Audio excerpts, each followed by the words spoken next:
Hello കൂട്ടുകാരെ, എല്ലാവർക്കും എൻ്റെ യൂട്യൂബ് ചാനലിലേക്ക് നല്ലൊരു നമസ്കാരം. പിന്നെ എല്ലാവരും അറിവിൻ്റെ കൂടാരം എന്ന എൻ്റെ യൂട്യൂബ് ചാനൽ കാണുന്നുണ്ട്. ലൈക്ക് ചെയ്യണം, കമൻറ്റ് ചെയ്യണം പ്ലീസ്.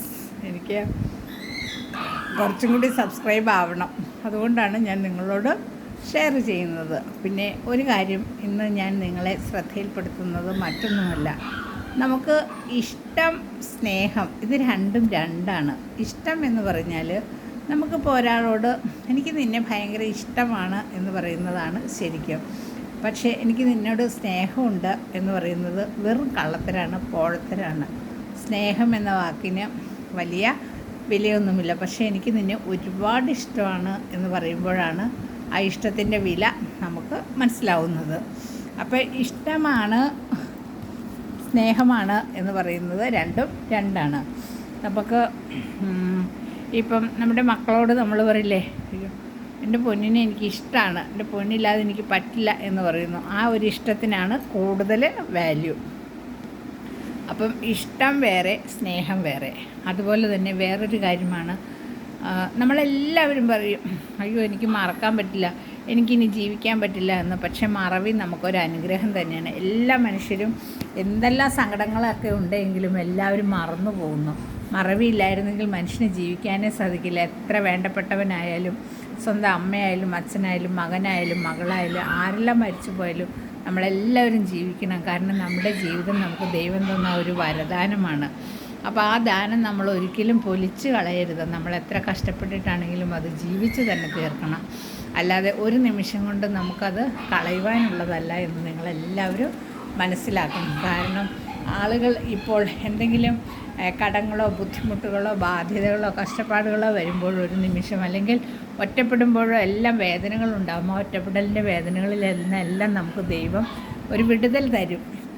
നമ്മൾ ദൈവത്തെ സ്നേഹിക്കണം. കാരണം നമുക്ക് ദൈവത്തിൻ്റെ ഒരു നല്ല അനുഗ്രഹം ഉള്ളതുകൊണ്ട് മാത്രമാണ് നമുക്ക് ഭൂമിയിൽ മനുഷ്യജന്മം കിട്ടിയിരിക്കുന്നതാണ് എൻ്റെ വിശ്വാസം. എന്തെല്ലാം ദുഃഖങ്ങളും ദുരിതങ്ങളും കഷ്ടപ്പാടുകളും എല്ലാം ഉണ്ടെങ്കിലും നമ്മൾ അതെല്ലാം തരണം ചെയ്ത് ജീവിക്കുമ്പോഴാണ് നമുക്ക് സുഖം കിട്ടുക. ഒരു കുന്നായാൽ ഒരു കുഴി ഉണ്ടാവും, ഒരു സുഖത്തിനൊരു ദുഃഖമുണ്ടാകും, പിന്നെ അടുപ്പത്തിനൊരകലമുണ്ടാകും.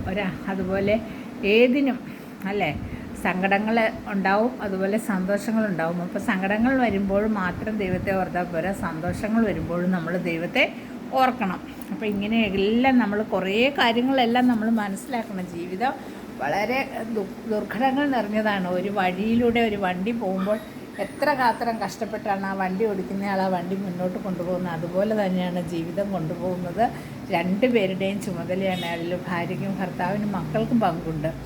അപ്പോൾ എല്ലാവരും കൂടി ഒത്തുപിടിച്ചാൽ മാത്രമേ നമുക്ക് ആ മല കയറി പോകാനായിട്ട് പറ്റുള്ളൂ. അതുകൊണ്ടാണ് ഒത്തുപിടിച്ചാൽ മലയും പോകുമെന്ന ഒരു പഴമൊഴി തന്നെ ഉണ്ടായത്.